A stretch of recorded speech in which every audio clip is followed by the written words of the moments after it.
જય હો. મારું નામ કુમારી સંસ્કૃતિ છે. અહીંયા આવેલ મહેમાન શ્રી, વાલી શ્રી, શિક્ષક શ્રી અને મારા બાળ મિત્રોને જય શ્રી કૃષ્ણ. કેમ છો બધા?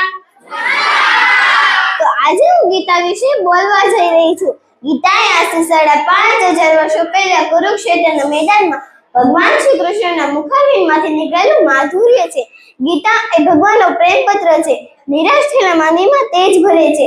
આદો માણસ થાકેલો, કંટાળેલો, હતાશ, નિરાશ થયેલો હોય છે ત્યારે ગીતા તેને કહે છે, ઉદ્ધારે આત્મા નાત્માના, તારો ઉદ્ધાર તારે જાતે જ કરવાનો છે. ગાંધીજી સત્ય અને અહિંસા બે શબ્દ આખા દેશને આઝાદી અપાવી તો નૈનમ છિન્નમની શસ્ત્રને કહી વીર ભગતસિંહ ફાંસીના માંસને ચડી ગયા હતા. ત્યારે આજના કાળમાં પ્રશ્ન થાય છે કે ગીતા એ શું છે? ગીતા મારી માં છે, કૃષ્ણ મને જગત ગુરુ. આ કહેવાની આજે કોઈની હિંમત પણ ઊભી નથી થતી.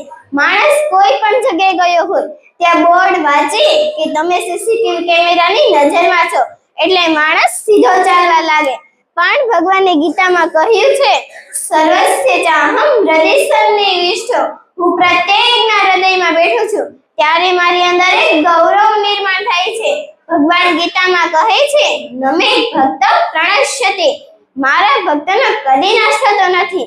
ગીતા એ બેઠેલાને ઊભો કરે છે, ઊભાને ચાલતો કરે છે અને ચાલતાને દોડતો કરે છે.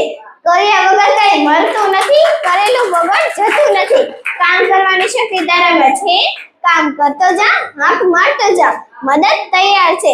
એટલે જ તો ભગવાન ગીતામાં કહે છે, યદા યદા હિ ધર્મસ્ય ગ્લાનિ ભવતિ ભારત, અભ્યુત્થાનમ ધર્મસ્ય તદાત્માનં સૃજામ્યહં, પરિત્રાણાય સાધૂનાં વિનાશાય ચ દુષ્કૃતાં, ધર્મ સંસ્થાપનાર્થાય સંભવામિ યુગે યુગે.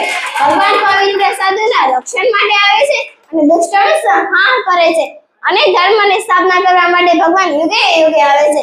ગીતા ઉપર જેટલું બોલે ને તેટલું ઓછું પડે. તેથી હવે આજનો વધારે સમય ન લેતા અંતમાં એટલું જ કહેવાનું મન થાય છે કે માધવનું માધુર્ય છે ગીતા, જ્ઞાનધણી ગંગા છે ગીતા, જ્ઞાનધણી ગંગા છે ગીતા. ઉચ્ચ નીચના ભેદ ભૂલાવે, મનમાં માધવ દેખાડે ગીતા, મનમાં માધવ દેખાડે ગીતા. ગ્રંથ વિશ્વનો સૌથી મોટો, પૃથ્વી પરનો અમૃત ગીતા, પૃથ્વી પરનો અમૃત ગીતા. અસ્તુ.